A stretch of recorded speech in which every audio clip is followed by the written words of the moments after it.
Hello, this is Raymond Guerra and this is Tech Jario. Para sa ulo ng mga balita. Sa Giz Guide, Vivo Pad with 11-inch 120Hz screen refresh rate, Dolby Vision and Qualcomm Snapdragon 870 now official. Sa Gadget Match, Apple iPhone 14 Plus, iPhone 15 rumor roundup. So goodbye notch na nga ba ang mga susunod na mga iPhones?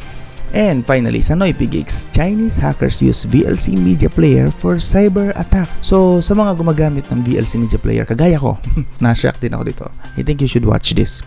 Okay? So, kung interesado ka sa ganitong balita, let's start. Sa Giz Guide, sa panulat ni Edge Buenbiahe, Vivo Pad with 11-inch 120Hz screen, Dolby Vision, Qualcomm Snapdragon 870 now official. So, ito dapat ang mas hinahype, hindi yung nakita ko na Realme Pad Mini na kasing lakas doon ng MediaTek G80 given yung chipset, yung processor. Pero yung graphics card, that's far from G80 kasi single core lang po ang ginagamit na graphics ni yung Realme Pad Mini na yon. Hindi worth it. Lalo na sa price. Okay? That's 10,000 to 11,000 yata. Magdadagdagan na lang ng 3,000 yata. Mabibili mo na ang Xiaomi Pad 5 which is Qualcomm Snapdragon 860. Yeah. So, basically, mas malakas ito ko dahil Qualcomm Snapdragon 870 ito. Mas malakas ito kay Xiaomi Pad 5. And the point na malaki yung, nakita niyo ba ito? Itong camera. Dito ako curious eh. The problem is hindi binanggit dito sa article na to kung ano ang sensor na to. Hindi pa rin daw kasi nila alam. Pero, I think promising ang camera nito. But yes, sino nga ba ang na kumukuha ng picture gamit ang tablet nila? But still, at least kung nandyan yan yung camera na maganda, might as well, diba? So, dagdag na lang din naman yun. At the bezel, tingnan mo yung bezel, oh. Psst, nice, ang sexy. Anyway, ito po ang iba pang mga parts and specs niya just in case na curious na kayo. Ang resolution niya, screen resolution is 2560 by 1600. Supported po niya ang 44 watts. Okay, Wi-Fi 6. 8,040 mAh na battery. Ito po pala ang kanyang, what do you call this? Ang kanyang base model is 8GB, 128GB. Nasa 20K yun. This is China conversion pa lang. So, hindi pa natin alam kung magkano talaga ang price. I believe, bababa pa ng konti. Siguro 19,000. Hopefully. Hindi ko sinasabi na yun. Pero, around that, 19,000 siguro bababa yan. And the 12 hindi naman nagkakalayo kasi yung 8GB variant ni Xiaomi Pad 5 nasa 19,000 din eh. Yung 6GB ni Xiaomi Pad 5 ang nasa 17, 16, 15 yata na price category. 15K yata mayroon na sa global version. Nakita ko sa Lazada Xiaomi Store. Doon 8GB yun. 8GB ito at ang 8GB ni Xiaomi Pad 5 nasa 19 to 20K din. So, dito sila nagkakalayo ng presyo. Halos parehas lang. So, I think I will go for dito, the Vivo Pad 5 kasi mas mataas ang chipset nito. Snapdragon 875G. The problem with this nga pala, take note ko lang siya. Si 870 kasi is 5G. Pero, base dun sa rumor na nabasa ko sa isang kilala din NoiPigX yata yun or something, hindi siya magkakaroon ng SIM card. So, the 5G of the Qualcomm Snapdragon 870 is useless. Wala yung 5G. Wi-Fi versions lang. Pero hindi pa naman final yon.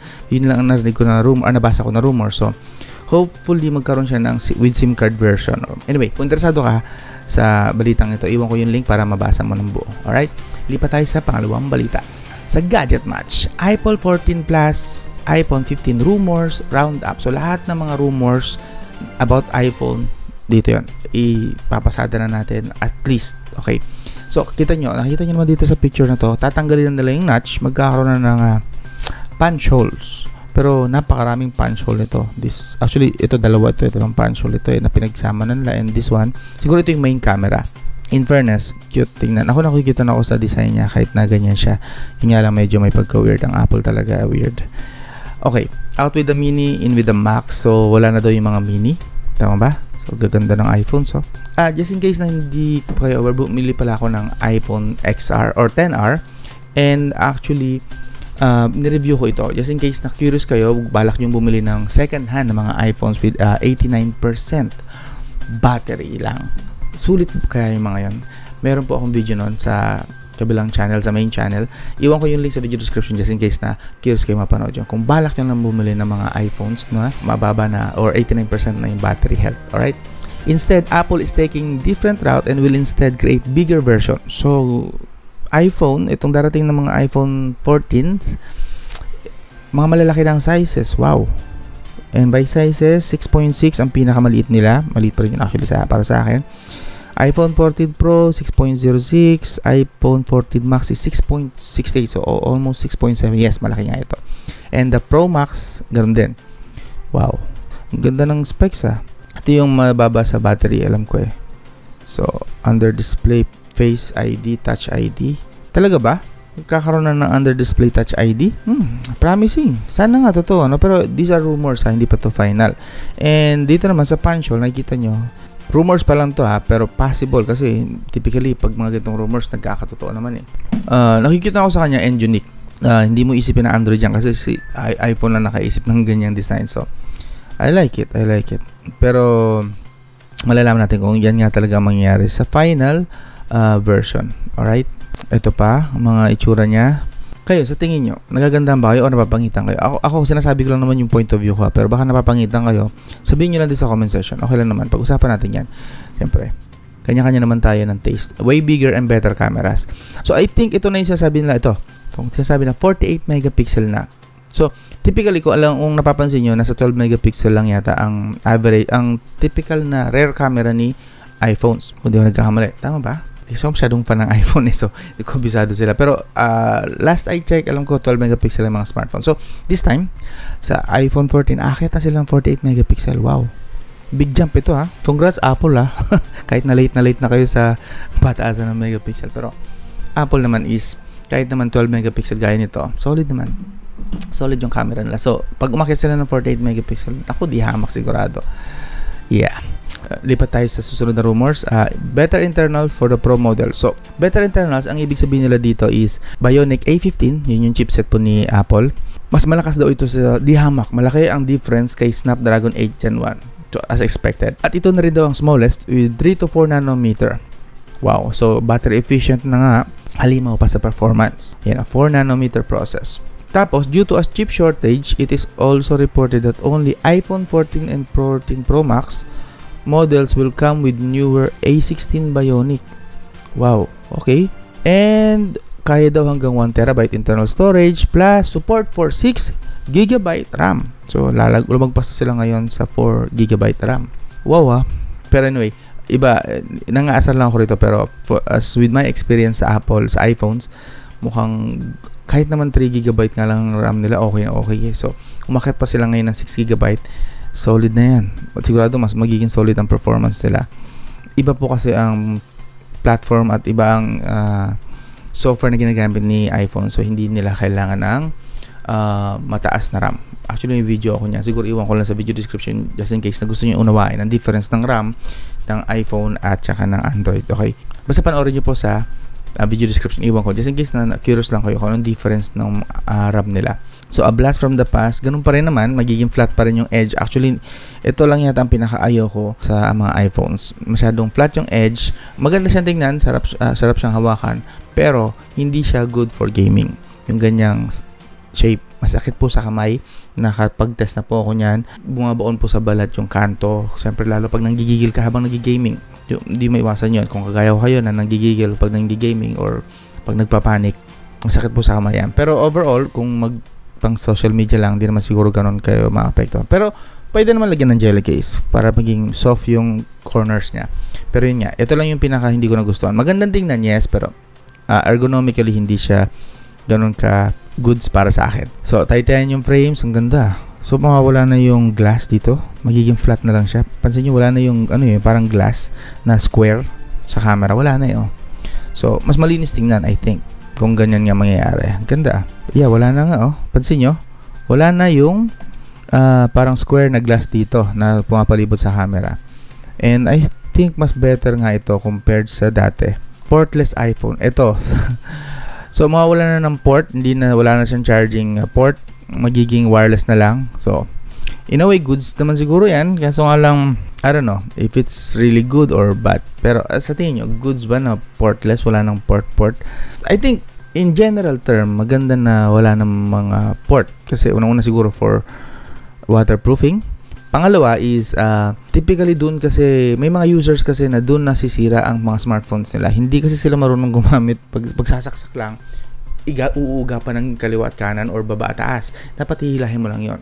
So kapag ginagano mo kasi madali masisira yung port or masira yung mismong pin ng charger.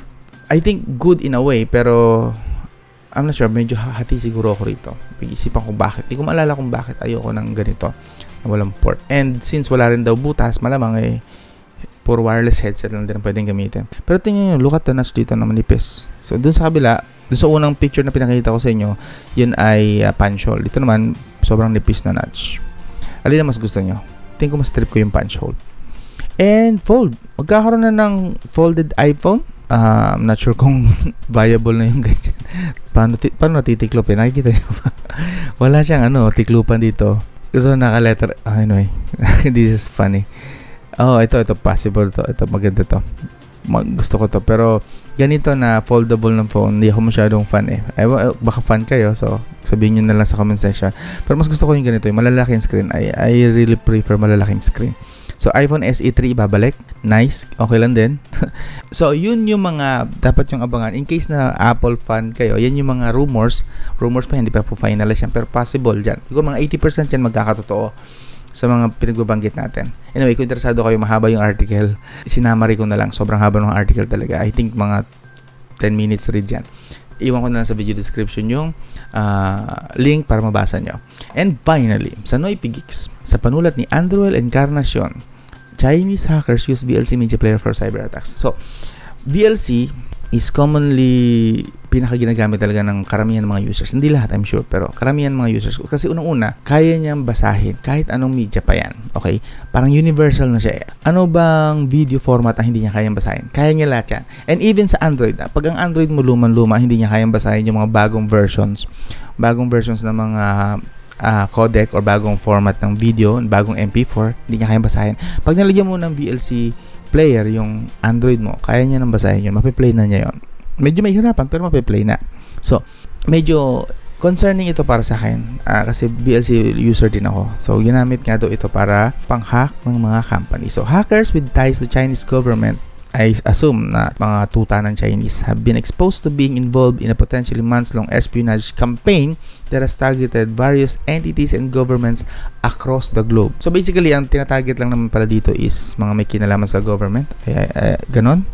Surprisingly, one of the tools they use for their operation is the VLC media player, which is so popular because, well, it's free and can almost play any video or audio files users throw at it.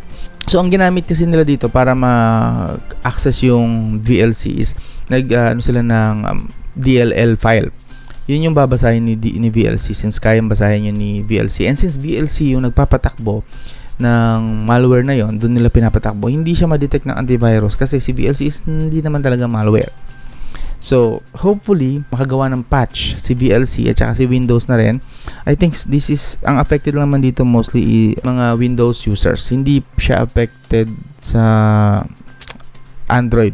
And kung meron niya sa Apple, hindi rin. Sa, mostly sa Windows lang ang mga affected kasi DLL lang file na piniplay niya. Expert at Symantec believe the targeted victims so far include both government and non-government organization in various industries. So, tayo mga ordinaryong nilalang na wala namang kinalaman sa industries, sa government, or kilalang entities, hindi tayo ganun kakilala. Wala naman siguro sa atin to. Hindi tayo affected. Mga affected lang is tinatarget lang nila talaga is yung medyo mukhang may kinalaman sa education, religion, telecommunication, and multiple countries such as Canada, Japan, India, and the US. So, wala naman sa Pilipinas. So, yeah. Pero still, for now, I think, baka matarget lang naman kayo. For now, siguro tanggalin nyo muna ang VLC sa inyong mga Windows, and siguro sa Android na lang din just in case for security purposes or reasons. Tanggalin nyo muna ang VLC in the meantime hanggat hindi ito na aayos. And kapag nagkaroon na siguro ng update na mas good about VLC na nagawa na nila ng patch for security and even the Windows sa Windows OS, siguro update ko kayo. Siguro, depende kung ibabalita rin yun. Pero hopefully, ma-fix na to ASAP. And for now, again, emphasize ko lang na uninstall nyo muna mga VLC nyo sa smartphone nyo at saka sa Windows for security purposes lang. Okay? So, yun. Kung nagustuhan nyo yung ganitong balita, don't forget to subscribe, like, and share. Yun lang siguro muna masasabi ko. So, hanggang doon na lang. Sa susunod na pag-marites natin sa Tech Community, this is Rain Manguera and you're watching Tech Diario. I'm out.